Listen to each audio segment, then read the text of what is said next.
Assalamualaikum warahmatullahi wabarakatuh. Hari ini kita telah mempelajari tentang ilmu dakwah dan kita akan membahas lebih lanjut di video ini. Saya dan teman-teman akan memperkenalkan diri. Dengan saya Bunga Claudia dengan NIM 21. Dengan saya David Setiawan dengan NIM 25. Saya Muhammad Umar Saleh dengan NIM 05. Saya Nalatul Aulia NIM 04. Saya Alia Nur Jazila NIM 24. Kita akan membahas mengapa pengurus masjid disebut dengan ilmu dakwah. Semoga video ini bermanfaat bagi kalian semua. Assalamualaikum warahmatullahi wabarakatuh. Kami dari mahasiswa UIN Gus Dur ingin mewawancara Bapak sebagai pengurus masjid. Sebelumnya, kami ingin mengetahui nama Bapak terlebih dahulu. Nama saya Bapak Asrofi. Baik, terima kasih Bapak sudah memperkenalkan diri. Saya Alia Nur Jazila ingin mempertanyakan bagaimana awal mula Bapak menjadi pengurus masjid di sini.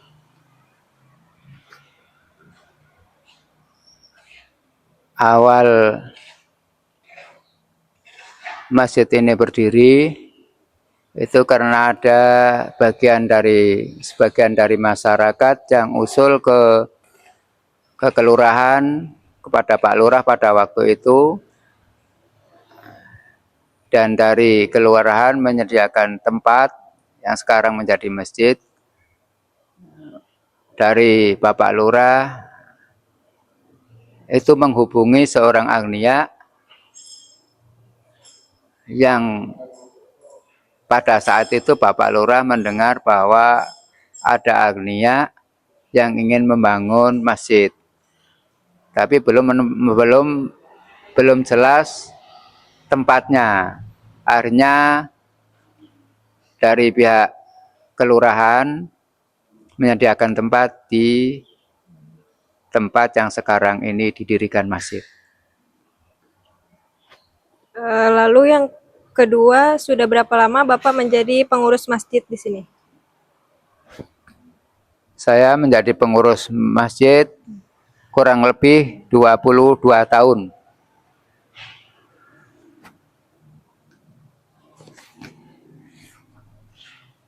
Apa saja tugas utama pengurus masjid? Pada dasarnya tugas atau yang diemban oleh pengurus masjid itu adalah sangat banyak. Pada dasarnya itu sangat banyak. Tentu karena dipilih pengurus masjid itu untuk mengembangkan sebaik mungkin tentang kemasjidan. Baik itu bentuknya, baik itu lingkungan masyarakatnya, baik itu jamaahnya, dan semua itu pada dasarnya adalah tugas pengurus masjid. Sebagaimana pada dasarnya sebuah keluarga itu semuanya itu yang bertanggung jawab adalah kepala keluarga. Namun kan tidak mungkin semua ditangani oleh kepala keluarga. Tentu ada ibu, ada anak, akhirnya dalam keluarga itu bagaimana yang penting wujudnya kekeluargaan itu berjalan. Demikian juga masjid pun seperti itu. Pada dasarnya adalah semua tugas dibebankan kepada pengurus masjid. Seandainya satu contoh, masjid ini ada tugas kebersihan, kemudian tidak ada yang membersihkan, siapa lalu yang mengganti? Tentu pengurus masjid.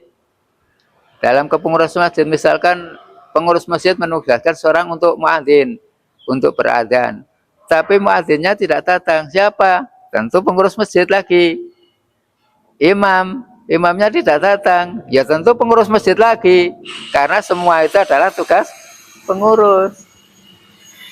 Mengantarkan undangan, misalkan mengantarkan undangan, ternyata yang mengantarkan itu tidak bisa atau ada halangan, ya tentu pengurus masjid lagi, ya kan? Nah, Selanjutnya ada masjid ini didirikan pada tahun berapa? masjid ini berdiri pada tahun 2003. apa harapan Bapak untuk masjid ke depannya? Harapan saya untuk masjid tentu agar masjid ini dalam segala hal itu lebih baik.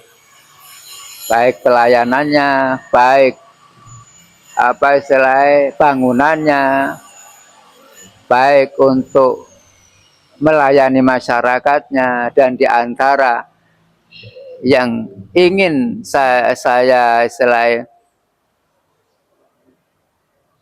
saya harapkan adalah bahwa di masjid itu ada dapur umum untuk kepentingan jamaah. Artinya bisa membantu jamaah, misalkan ada yang lapar, ada yang haus, kemudian ada klinik atau puskesmas kecil yang bisa membantu untuk kesehatan masyarakat. Dan tentu harapan dari saya sebagai pengurus masjid, kalau ada banyak lingkungan, banyak dari donatur yang membantu seperti itu, ya ingin apa istilahnya masjid itu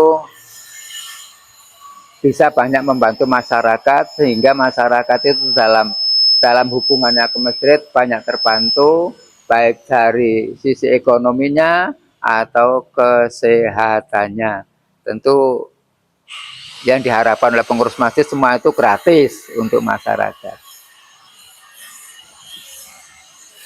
Selama menjadi pengurus masjid, pengalaman apa yang Bapak alami yang paling berkesan menurut Bapak? Tentu yang paling berkesan yang pertama kalau di sini itu kalau jamaahnya banyak. Kedua, karena ini adalah lingkungan banjir.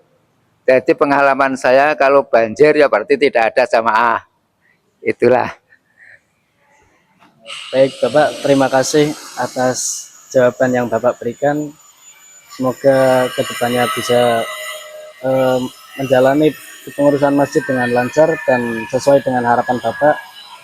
Terima kasih. Kurang lebihnya mohon maaf. Wassalamualaikum warahmatullahi wabarakatuh.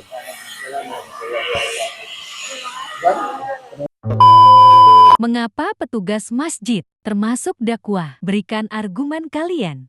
Untuk argumen yang pertama yaitu satu, mendukung kegiatan dakwah di masjid. Pengurus masjid menyiapkan masjid untuk sholat, pengajian, dan kegiatan agamaan lainnya dengan fasilitas yang bersih dan rapi. Jamaah lebih nyaman mengikuti kegiatan dakwah. Untuk argumen yang kedua yaitu memberikan contoh akhlak yang baik. Sikap ramah, disiplin, dan tanggung jawab seorang pengurus masjid dapat menjadi teladan bagi jamaah. Dan ini merupakan bentuk dakwah melalui perbuatan yaitu dakwah bil hal. Argumen yang ketiga yaitu melayani kebutuhan jamaah. Pengurus masjid membantu jamaah seperti menyiapkan perlengkapan ibadah, menjaga kebersihan, dan mengatur kegiatan masjid. Pelayanan ini mendukung penyebaran nilai-nilai Islam di masyarakat. Kemudian argumen yang keempat yaitu membantu pengelolaan masjid sebagai pusat dakwah. Masjid merupakan pusat kegiatan umat Islam. Peran pengurus masjid dalam menjaga dan mengelola masjid secara tidak langsung ikut menyukseskan kegiatan dakwah. Kesimpulannya yaitu, walaupun pengurus masjid tidak selalu berdakwah dengan ceramah, tetapi melalui pelayanan, keteladanan, dan pengelolaan masjid, mereka turut berperan dalam menyebarkan dan mendukung dakwah Islam.